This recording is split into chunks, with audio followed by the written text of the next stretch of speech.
ایک خوبصورت گاؤں میں 5 بہترین دوست رہتے تھے۔ احمد، علی، سارہ، عائشہ اور زین۔ یہ سب ایک ہی اسکول میں پڑھتے تھے اور ہمیشہ اکٹھے کھیلتے، ہنستے اور نئی نئی باتیں سیکھتے تھے۔ رمضان کا مہینہ ختم ہونے والا تھا اور سب کو بے حد خوشی تھی کہ عید الفطر آنے والی ہے۔ چاند رات تھی، گاؤں کی گلیاں روشنیوں سے جگمگا رہی تھیں۔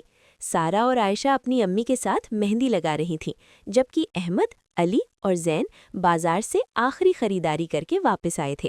سب دوستوں نے طے کیا کہ وہ اگلے دن عید کو خاص اور یادگار بنائیں گے۔ عید کی صبح سب بہت جلدی اٹھ گئے۔ سب نے نئے کپڑے پہنے، خوشبو لگائی اور عید کی نماز کے لیے مسجد کی طرف روانہ ہو گئے۔ نماز کے بعد سب ایک دوسرے سے گلے ملے اور عید مبارک کہا۔ بچوں کے چہرے خوشی سے چمک رہے تھے۔ نماز کے بعد 5 دوست ایک جگہ اکٹھے ہوئے۔ احمد نے کہا، چلو آج ہم کچھ ایسا کریں جس سے دوسروں کو بھی خوشی ملے۔ سب کو یہ بات بہت اچھی لگی۔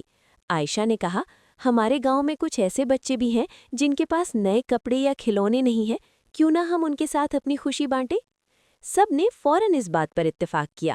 وہ اپنے اپنے گھروں سے کچھ کھلونے، مٹھائیاں اور عیدی لے کر آئے۔ سارہ نے اپنی پسندیدہ گڑیا بھی دینے کا فیصلہ کیا، حالانکہ وہ اسے بہت پسند کرتی تھیں۔ علی نے اپنی نئی گیند بھی شامل کر دی۔ 5 دوست گاؤں کے اس حصے میں گئے جہاں کچھ غریب خاندان رہتے تھے۔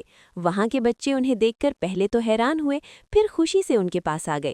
احمد نے مسکرا کر کہا، یہ سب ہم آپ کے لیے لائے ہیں، عید سب کی ہوتی ہے۔ جب بچوں کو کھلونے اور مٹھائیاں ملی تو ان کی آنکھوں میں خوشی کے آنسو آ گئے۔ زین نے کہا، دیکھو دوسروں کو خوش کر کے ہمیں کتنی خوشی مل رہی ہے۔ سب دوستوں نے سر ہلایا اور دل ہی دل میں اللہ کا شکر ادا کیا۔ پھر سب نے مل کر کھیل کھیلے، قہقہے لگائے اور ایک ساتھ وقت گزارا۔ سارہ نے کہا، یہ میری زندگی کی سب سے خوبصورت عید ہے۔ عائشہ نے جواب دیا، کیونکہ ہم نے اپنی خوشی دوسروں کے ساتھ بانٹی ہے۔ شام کو جب سب اپنے گھروں کو لوٹے تو ان کے دل سکون اور خوشی سے بھرے ہوئے تھے۔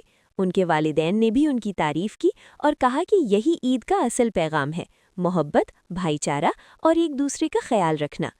اس دن کے بعد 5 دوستوں نے یہ عہد کیا کہ وہ ہر عید پر دوسروں کو خوش کرنے کی کوشش کریں گے۔ ان کی دوستی اور بھی مضبوط ہو گئی اور وہ ہمیشہ یاد رکھتے کہ اصل خوشی دینے میں ہے، لینے میں نہیں۔ یوں وہ عید الفطر نہ صرف ان کے لیے بلکہ پورے گاؤں کے لیے ایک یادگار دن بن گئی۔